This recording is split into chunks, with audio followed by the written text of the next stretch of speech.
रत्नभंडार सब कमिटी गठन करा जायछि एवं आज रत्नभंडार सब कमिटी एक गुरुत्वपूर्ण बैठक आमर आयोजन हो जाइछि। एथिरे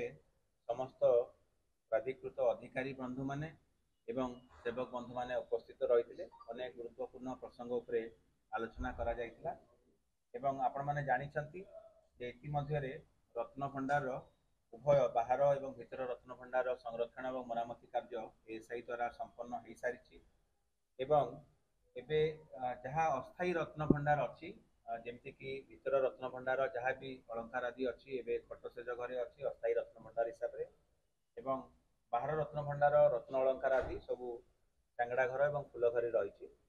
जेहेतु रत्नभंडार मरामती एवं संरक्षण कार्य सरी एबे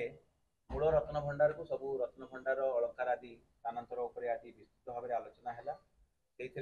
रत्नभंडार कमिटीर समस्त सदस्य माने उपस्थित थे सहित किसी जन सह मनोनीत शब्द सभ्य कोऑप्टेड मेंबर्स आज उपस्थित रही से आमर श्रीजुक्त जनार्दन पाटजोशी महापात्र चढ़ौकरण देउलकरण एवं अन्य जो मैंने सह मनोनीत सभ्य अच्छा भंडार मेकअप सभ्य से सब रही एवं आज जहाँ भी आलोचना पर यह निष्कर्ष में पहुँचीचे जे आसंता 23 सेप्टेम्बर अर्थात आसंता मंगलवार दिन अमृत बेला जहाँ भी लग्न बा पांजी अनुसार अच्छी से हिसाब से अस्थायी रत्नभंडार मूल रत्नभंडार को रत्न अलंकार गुड़िक स्थानांतर एवं से दिन जेहेतु एवं आमर षोल पूजा नीति चली देवी माता मानकर से आमर प्रत्युषरु पाखापाखि 4टारू द्वार फिटा नीति से दिन हम एवं जहाँ भी अमृत बेला धार्य होती से हिसाब से आमर रत्नभंडार अलंकार आदि स्थानांतरण कार्य आरंभ हम से जहाँ राज्य सरकार मार्गदर्शिका बा एसओपी रही विगत दिन में आम ताकू जहाँ अनुपालन कर सारी से हिसाब से आपण मानकर मन थी गत वर्ष जुलाई 14 तारीख दिन प्रथम थर पर आम बाहर रत्नभंडार अलंकार आदि को आमर अस्थायी रत्नभंडार को स्थानांतर करथिले एवं से दिन भीतर रत्नभंडार चाबी खोल जाइथिला एवं प्रथम थर पर पाखापाखि 4 दशंधि ऊर्ध्व पर प्रथम थर पर भीतर रत्नभंडार खोल जाइथिला जेहेतु से दिन समय अतिक्रांत होता है आपको मन थी परवर्ती दिन आमर बाहुड़ा यात्रा से दिन संध्या दर्शन थिला 14 जुलाई 2024 मसीहा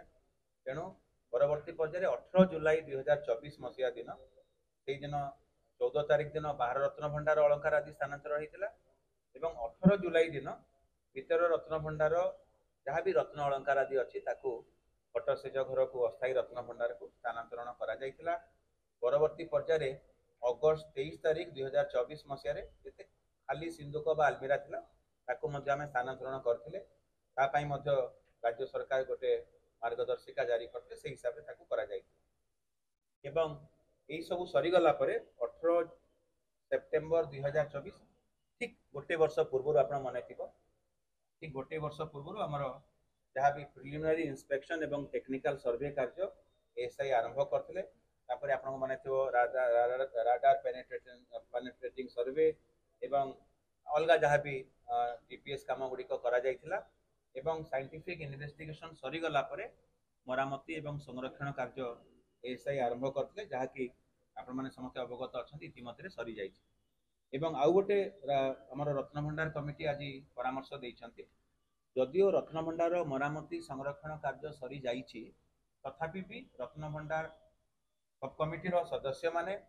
जिलापाल नेतृत्व में आम गोटे दल गठन करछु जो माने कि जाइकी देखिबे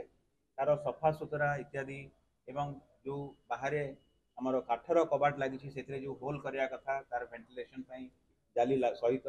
से सब विषय आमर भंडार मेकअप सेवक एवं आमर पाटजोशी महापात्र से प्रस्ताव रखी से क्रम आउ थे आम देखू।